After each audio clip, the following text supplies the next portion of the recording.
Okay जी, आज है chapter number 7, relationship between banker and customer या banker and customer relationship. Urdu में कहें तो बैंकर और ग्राहक के दरमियान ताल्लुक कितने किस्म के होते हैं जी, ये किस किस किस्म के ताल्लुकात होते हैं, मतलब टाइप्स कितनी है वो हमने देखनी है जी इस चैप्टर में।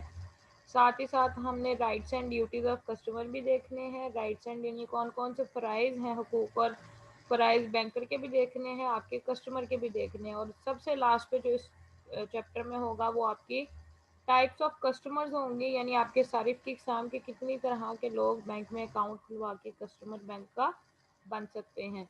ठीक है जी, सबसे पहले हमने देखना है कि बैंकर और कस्टमर या बैंक और ग्राहक की तारीफें क्या हैं। आपकी बुक में तीन तीन चार चार दी होंगी जी, मैंने कोई एक एक लिखी हुई है जो मुझे लगा कि आसान है, आपको आसानी से याद हो जाएगी।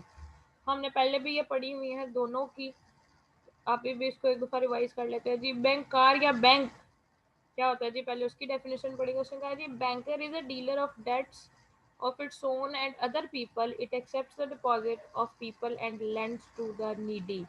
ये हमने पहले भी पढ़ी हुई है, आपके कमर्शियल बैंक की डेफिनेशन में भी पढ़ी थी, हमने बैंक की डेफिनेशन में भी पढ़ी थी, और हमने एक दो जगह और भी ये डेफिनेशन पढ़ी हुई है। उसने कहा जी, बैंकार या बैंक एक ऐसा इदारा है जो कि अपने और लोगों के उधार में या उधार का लेन देन करता है।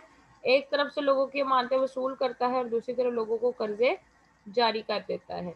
तो आपको ऊपर दो तीन डेफिनेशन लिखी हुई हैं डिफरेंट ऑथर्स की, इंग्लिश में भी उर्दू में भी। आपको कौन सी आसान लगे, मुझे लगा ये ज़्यादा आसान है क्योंकि आप लोगों ने ये पहले भी याद की हुई है, इसीलिए मैंने यही वाली लिखी है।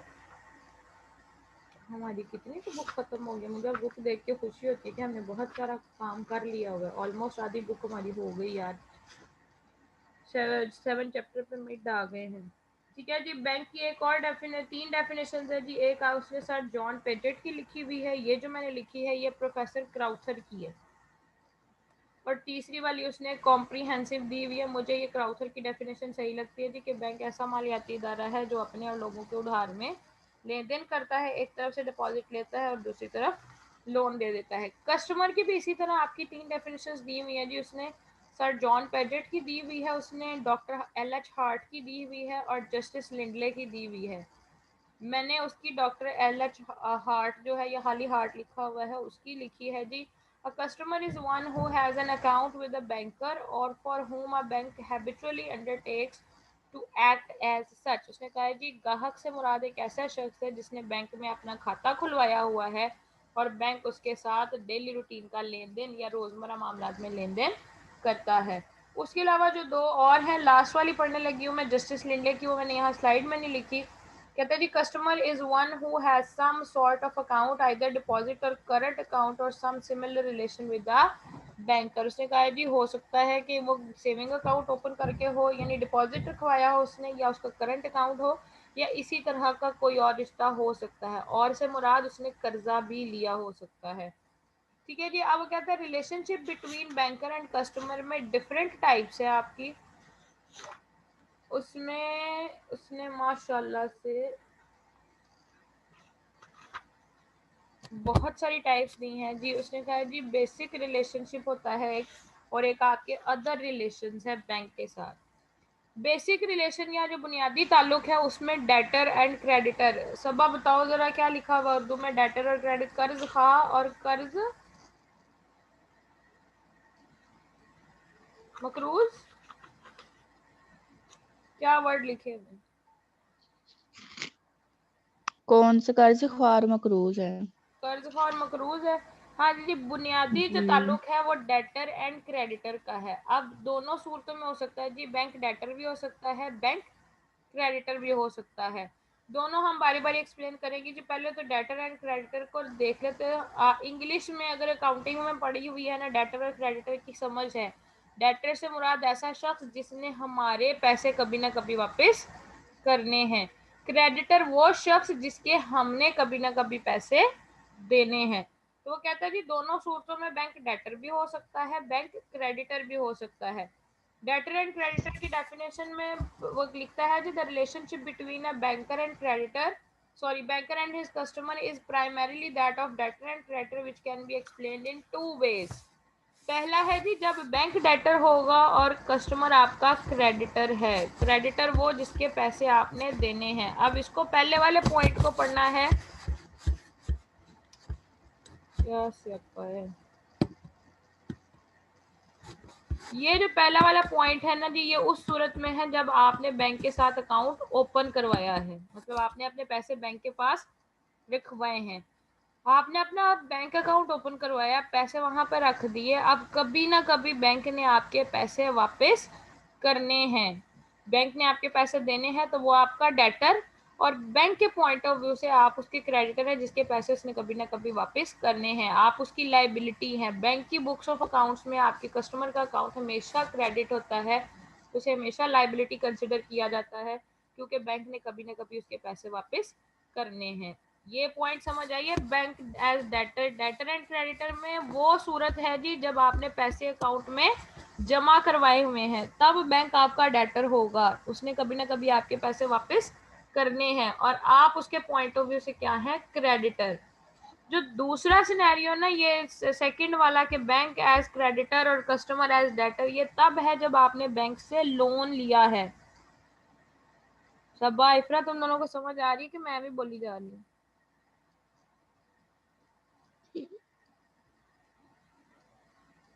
हेलो। जी मिस आ रही है।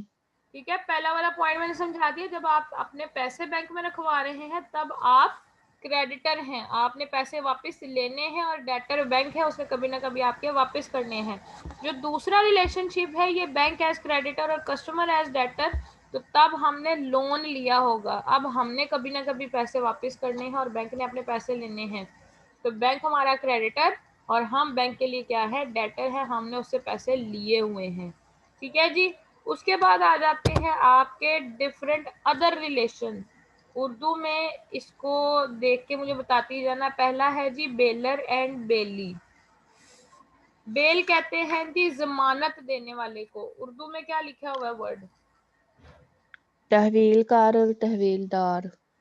कहते हैं जी when a banker takes charge of his customers valuable, तो बैंक क्या हो जाता है आपका, बेली। क्या था वर्ड उर्दू में? तहवीलकार और तहवीलदार।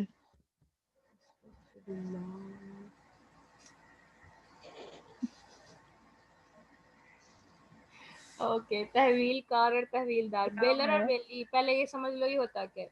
उसने कहा जी जब हमने बैंक में अकाउंट ओपन करवाया, पैसे तो हमने रखवाने थे, अब हमने क्या किया जी, हमने बैंक से लॉकर की फैसिलिटी भी ली। हमने कहा जी हमें लॉकर में अपनी कुछ कीमती चीजें, सोना चांदी या हीरे जो भी हैं, हमें वो रखने हैं। या हो सकता है गोदाम पे मेरी चीजें पड़ी हुई, मुझे एक गोदाम की फैसिलिटी चाहिए जो कि बैंक की निगरानी में हो, मैं वहां पे अपनी वो वैल्यूएबल या कीमती अशिया रखवाना चाहता हूँ। तो उसने कहा जी जब बैंक कस्टमर की वो चीजें अपने पास रखता है, तो वो आपका तहवीलकार यानी बेली बन जाता है। यानी उसने आपकी चीजें अब अपनी तहवील में ले ली हैं, तो वो आपका बेली बन जाएगा और इस आप बेलर। बेली बेली तो दोस्त होता है। वो पंजाबी में बेली होता है ये। देखो, जिसके साथ ईआर लगा हुआ है ना, वो चीजों का मालिक होगा, जिस तरह ओनर होता है। ठीक है। बेलर चीजों का मालिक है, बेली आपका बैंक है जिसने अपनी तहवील में वो चीजें ले ली हैं। ठीक है, ऐसे याद रहेगा बेलर मतलब और के हिफाजत के तौर पे। बेलर। हाँ जी, बेलर वो शख्स है जिसके नाम के साथ ईआर लगा हुआ है, वो चीजों का असल मालिक है। बेली वो शख्स है यानी बैंक है जिसने आप वो चीजें अपनी तहवील में ले ली हैं। और ये याद रखना है, बेली में उसकी वैल्यूएबल गुड्स रखनी है। मॉर्गेज एंड मॉर्गेजी में क्या डिफरेंस है जी? कहता है जब आप बैंक से लोन लेते हैं और आप अपनी प्रॉपर्टी, कौन सी वाली, इमूवेबल, यानी आपकी लैंड या बिल्डिंग जो एक जगह से दूसरी जगह नहीं जा सकती, उसको जब आप सिक्योरिटी के तौर पे रखते हैं, तो उस अमल को आपका मॉर्गेज या रहन रखना कहते हैं। ये उर्दू में राहिन और मुर्तहिन होगा मेरे ख्याल से। हाँ जी। ठीक है। तो मॉर्गेजर कौन सा शख्स होगा?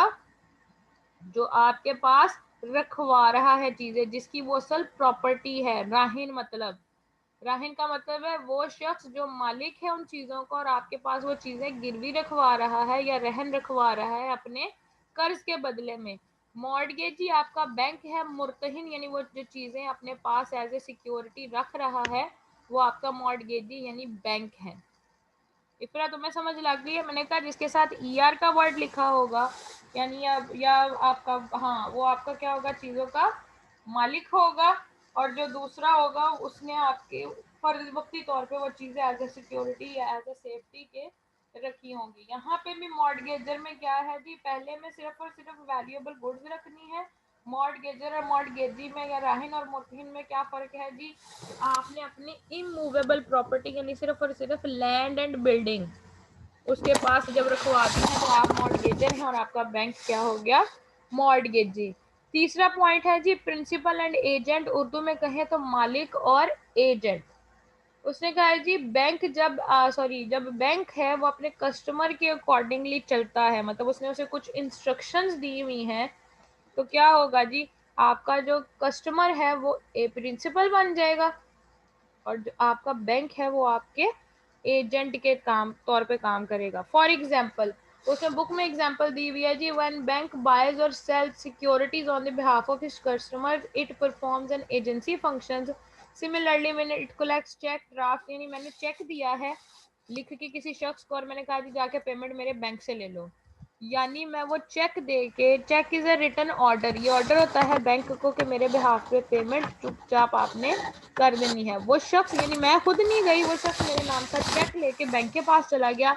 अब मैं बैंक के मालिक के तौर पे काम कर रहा हूँ क्योंकि मैंने उसे ऑर्डर दिया है चेक लिख के कि फलां शख्स को इतने पैसे पे कर दो। तो मैं प्रिंसिपल हूँ यानी मालिक हूँ उन चीज़ों का या उन पैसों का, और मैंने बैंक को ऑर्डर दिया है तो बैंक मेरे एजेंट के तौर पे काम करेगा और उसको उस चेक की पेमेंट दे देगा। फोर्थ पॉइंट है जी मुदारिब एंड मुदारिब एंड दारिब, और मैंने आमिल क्यों लिखा हुआ है, या आमल, हाँ आमल भी होता है और दारिब भी होता है। उर्दू में भी यही होगा जी, मुदारिब और दारिब। उसने कहा जी जब हाँ जी। बैंक लोन देता है अंडर द एग्रीमेंट ऑफ मुदारबा, हमने मुशारका मुदारबा पिछले साल पढ़े थे जी आपकी कॉमर्स में, इसको एक दफा फिर देख लेना कि व्हाट इज मुदारबा। उसने कहा जी जब मुदारबा एग्रीमेंट के थ्रू बैंक आपको कर्जा देता है यानी कस्टमर को कर्जा देता है, अब यहाँ पे क्या हुआ जी, कोई मुझे बताएगा। जब बैंक ने लोन दिया अब अमल कौन होगा, हम।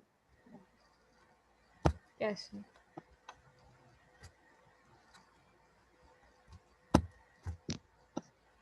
अच्छा सिंपल सुनो, बुक में भी उसने लिखा, उसने कहा जी मुदारबा कॉन्ट्रैक्ट ऐसा कॉन्ट्रैक्ट होता है जिसमें एक शख्स आपको पैसे ला के देता है, दूसरा अपनी स्किल्स या सर्विसेज प्रोवाइड करता है।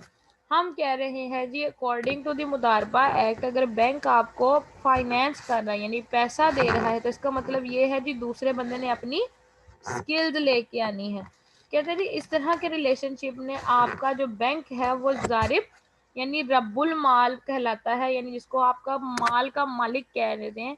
तो ये जारिब का जो रिलेशनशिप है ये कौन सा है, आपका बैंक है, और जो आमल है, ये आमल का मतलब काम करने वाला, अमल वाला, वो बाबा आमिल वाला नहीं। तो यहाँ पे जो आमल है ये काम करने वाला है, अमल करने वाला है, यानी सर्विसेज प्रोवाइड करने वाला है, वो कौन है, कस्टमर। याद रखना मुदारबा एक्ट की, अगर मुदारबा कॉन्ट्रैक्ट की डेफिनेशन याद रखोगी तो ज़्यादा आसान रहेगा। ऐसा रिलेशनशिप या ऐसी पार्टनरशिप जिसमें एक पार्टनर पैसा लेके आ रहा है और दूसरा पार्टनर अपनी स्किल्स लेके आ रहा है। तो कहता है जी अगर उस मुदारबा एक्ट के अकॉर्डिंग आपका बैंक आपको पैसे फराहम कर रहा है, आपका जो पैसे फराहम करने वाला है वो जारिब है, यानी उसको क्या कहा है उसने, रब्बुल माल भी कहा है। और जो दूसरा है आमल का मतलब है जी काम करने वाला, अमल करने वाला, स्किल्स प्रोवाइड करने वाला, वो आपका जारी बात है दूसरा शख्स कस्टमर ही होगा। ठीक है जी, यहाँ तक कोई प्रॉब्लम।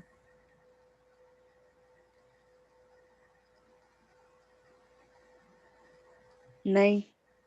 ठीक है जी, परचेजर एंड सेलर, उसने कहा है जी जब आपका बैंक कोई भी सर्विसेज आपको प्रोवाइड करता है on the basis of profit and loss, उसने कहा जी under the deferred payment sale on markup mode of financing the bank is seller of goods financed and the customer is purchaser of at the of the same, यानी bank जब चीज़ें बेचता है आपको markup पे, यानी आपने ये कहा कि मैं चीज़ें खुद नहीं खरीदूंगा, मुझे बैंक खरीद के दे दे या चाहे मुझसे पैसे ज़्यादा ले ले। ये डिफरेंट टाइप्स ऑफ आपकी फाइनेंसिंग होती हैं जी। तो उसने कहा आपको जब बैंक चीज़ें लेके दे रहा है, यानी उसने चीज़ें खरीदी, अब वो आपको सेल कर रहा है, तो बैंक क्या, वो आपका सेलर, और आप उस टाइम पे क्या होते हैं, वो चीज़ें खरीदने वाले परचेजर। ये एक एक लाइन की है, इनको अपने पास से देख के याद कर लेना, बट थोड़ा थोड़ा डिफरेंस है, किसी में वो फाइनेंस कर रहा है, किसी में वो चीज़ें movable property as a security रख रहा है, किसी में इमूवेबल प्रॉपर्टी रख रहा है।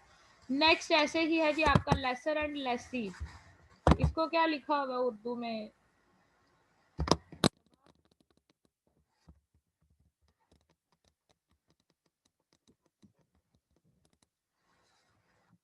वो मर जाती है, पता नहीं कहाँ तक पहुंच। पटादार और पटाकार। या हौल वला कुव्वत। अच्छा, लीज का ये मतलब याद रखना, जब हम किस्त, कभी देखा है इश्तेहार छप रहे होते हैं जी कि आसान किस्तों पर चीजें लें, देखा हुआ है कभी? हाँ जी, देखा है। वो जो आसान किस्तों वाला चक्कर होता है ना, उसको लीजिंग कहते हैं। यानी आपको बैंक ने कोई चीज लेके दी, गाड़ी दी, घर दे दिया, यानी बना बनाया, और कहा कि आप मुझे हर महीने इसकी किस्तें देते जाए। अब एक चीज याद रखना, इन केस ऑफ लीज ट्रांजैक्शन या लीज में कभी भी आपकी चीज की मलकियत आपको ट्रांसफर नहीं की जाती अनटिल एंड अनलेस आप उस चीज की सारी किस्तें नहीं दे देते। ऐसे ही है। तो उसने कहा जी जब बैंक आपको फाइनेंस करता है on the basis of lease financing, यानी चीज बैंक की है, उसने आपको किस्तों पे दे दी कि आप मुझे 6 महीने में, साल में, 2 साल में, 4 साल में इसके पैसे आहिस्ता आहिस्ता वापस कर दें। सबसे अच्छी एग्जांपल इसकी कार की है जी। बैंक ने, आपने बैंक से एक कार ली, बैंक कहता है जी मुझे साल में, 2 साल में इसके पैसे आहिस्ता आहिस्ता करके देते गए। अब चीज का असल मालिक अभी कौन है जब तक पेमेंट्स नहीं हो जाती? आपका बैंक। तो कहता है जी इन लीज ट्रांजैक्शन या लीज की फाइनेंसिंग में आपका बैंक लेसर होता है, और आपका जो कस्टमर है वो लीजी कहलाता है। इसको लेसी नहीं कहेंगे, लीजी, जिसने लीज पे या उधार पे या किस्तों पे चीज खरीदी हुई है। मैंने कहा था जिसकी चीज होगी वो मालिक होगा, यानी लेसर जो है उस, अभी चीज किसकी मलकियत है? बैंक की। तो लेसर आपका बैंक होगा और जो लीजी है वो आपका कस्टमर होगा। समझ लग गई इस पॉइंट की? ये याद रखना, ये सिर्फ उस केस में लेसर और लीजी का कॉन्ट्रैक्ट है, या लीजर और लीजी का, जब आप लीज ट्रांजैक्शन या किस्तों वाली ट्रांजैक्शन की आसान किस्तों पर जब चीज़ें बैंक जारी करता है, तो उस सूरत में उसका रिलेशनशिप लीजर एंड लेसी या लेसर एंड लेसी, इसको जो बच्चे पढ़ते हैं उसका होता है। ठीक है जी। नेक्स्ट है आपका ट्रस्टी एंड बेनिफिशियरी। समझ आ गई है सब? तुम्हें उर्दू में एक दफा जी ये मिस। खुद पढ़ना पड़ेंगे, मतलब ना कंफ्यूजिंग नहीं है लेकिन आसान है बहुत, चुप करके ना देख लेना। ट्रस्टी एंड बेनिफिशियरी में वो कहता है जी जब बैंक आपके बिहाफ पे सिक्योरिटीज, वैल्यूएबल चीजें, कोई भी चीज अपनी कस्टडी में लेता है, तो बैंक आपका ट्रस्टी बन जाता है। ठीक है, मतलब एक केस, पहला केस है जी जिसमें बैंक आपके बिहाफ पे चीजें लेके महफूज कर रहा है। ट्रस्टी कौन होता है जी? निगरान। यानी अगर सपोज मैं यहाँ नहीं हूँ, मैं बैरून मुल्क जा रही हूँ, मेरा बहुत बड़ा बिजनेस है, तो मैं कहता है जी हम अपने बोर्ड ऑफ डायरेक्टर्स में से एक बंदे को ट्रस्टी बना देते हैं, जिस पर मुझे एतबार है, मैं अपनी चीज़ें या अपना बिजनेस उसके हवाले करके जा सकता हूँ। एट दैट टाइम वो ट्रस्टी होगा। तो इसी तरह वो कह रहे थे जब आपने अपनी चीज़ें, कीमती चीज़ें बैंक के पास रखवा दी, तो बैंक क्या है जी? आपका ट्रस्टी है। अब यहाँ कस्टमर नहीं आ रहा, उसने कहा जी ट्रस्टी और beneficiary at a same time bank भी हो सकता है। ठीक है, तो जब मैंने चीजें रखवाई तो मैं क्या हूँ जी? मैं फायदा ले रहा हूँ, मैं बेनिफिशियरी हूँ, और बैंक को मैंने ट्रस्टी बना दिया। दूसरे केस में क्या है जी? कहता है जब आप, यानी सॉरी, बैंक जो है वो आपके बिहाफ पे या आपको सर्विसेज प्रोवाइड करने के बिहाफ पे आपसे पैसे रिसीव कर रहा है, तब वो बेनिफिशियरी भी बन जाता है, यानी उसको फायदा मिल रहा है। वो ऐसा शख्स है जिसने आपसे फायदा भी लेना है और आपको फायदा देना भी है। तो यहाँ उसने इस रिलेशनशिप को दोनों पॉइंट ऑफ व्यू से एक्सप्लेन कर दिया। कहते जी जब बैंक आपकी चीजें बतौर अमानत अपने पास रखता है तो वो आपका ट्रस्टी या निगरान बन जाता है। दूसरी तरफ जब आप उसको पे करते हैं इन सारी चीजों के लिए या इन सारी सर्विसेज के लिए तो वो आपका बेनिफिशियरी भी बन जाता है। 8th पॉइंट है जी प्लेजर एंड प्लेजी। ये गिरवी इस तरह का कुछ होगा उर्दू में, लफ्ज क्या है ये?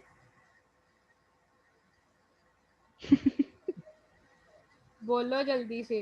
गुरुकार और गुरुदार। गिरवी वर्ड से निकला हुआ है जी, गुरुकार और गुरुदार। प्लेजर वो शख्स है जी जिसकी चीजें होंगी। अब पहले जब हमने मॉर्टगेजर और मॉर्टगेजी पढ़ा था तो ये उसी का भाई है।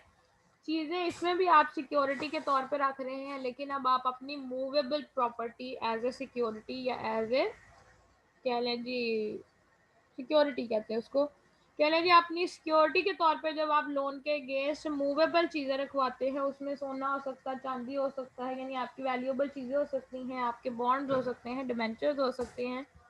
तो उस सूरत में भी हमने अभी चीजें गिरवी रखवाई हैं। तो जिसकी चीजें हैं असल मालिक जो है वो प्लेजर होगा, यानी आपका जो मालिक है वो प्लेजर है और जो आपका बैंक है वो एज ए प्लेजी काम करता है। उसके बाद नेक्स्ट है जी आपका हायरर एंड ओनर, मालिक और किरायादार। सबक क्या है ये इसका उर्दू में?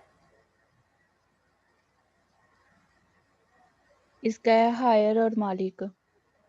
वही हो गया जी। हायर परचेज में क्या होता है, बैंक आपके बिहाफ पे एक चीज खरीदता है, यानी अगले बंदे को नहीं पता कि आपने खरीदी है या बैंक ने खरीदी है। इसमें भी वो लीज वाली एग्जांपल ही सही है, ये लीज की तरह ही होती है, लेकिन फर्क सिर्फ इतना है जी लीज में बैंक की अपनी ओनरशिप में चीज होती है पहले ही, और वो आपको बाद में ऑफर कर रहा होता है, यानी रेट्स उसके अपनी मर्जी के होते हैं। हायर परचेज में क्या होता है जी, हम बैंक को पहले एडवांस पेमेंट देते हैं, हम कहते हैं जी आप हमारे बिहाफ पे कुछ और पैसे डाल के, यानी आधी चीज की मैं पैसे पहले दे रहा हूँ और मैंने कहा जी मेरे बिहाफ पे आप मुझे, जिस तरह गाड़ियां बुक करके खरीदी जाती है जी, बैंक कहता है आप पहले से बुकिंग करा लें, मैं आपको परचेज कर दूंगा, लेकिन अपने में प्रॉफिट की या अपने चार्जेस काटूंगा।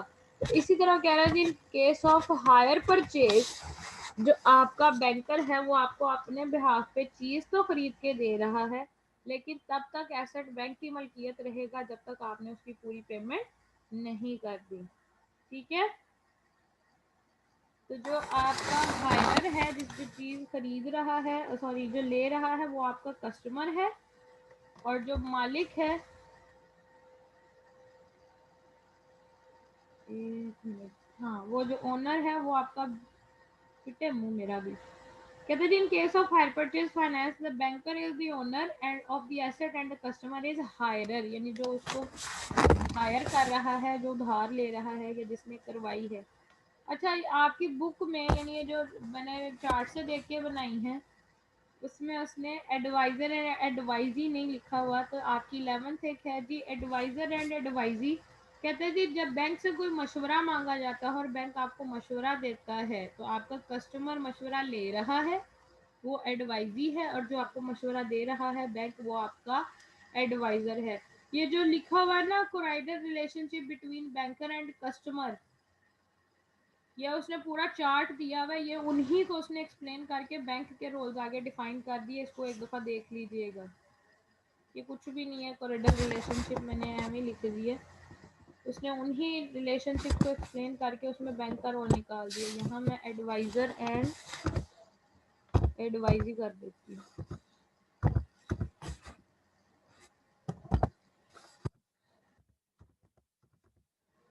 हाँ जी, आज के लेक्चर में कोई प्रॉब्लम? एडवाइजरी लेने वाला है? हाँ जी, जो मशवरा ले रहा है, एडवाइजर जिसने देना है, मशवरे का मालिक भी और वही है ना, एडवाइजरी और एडवाइजी वो जो ले रहा है मशवरा। और 12 वाला नहीं करना? वेल वाला बोल तो रही हूँ, उसमें कुछ भी नहीं है।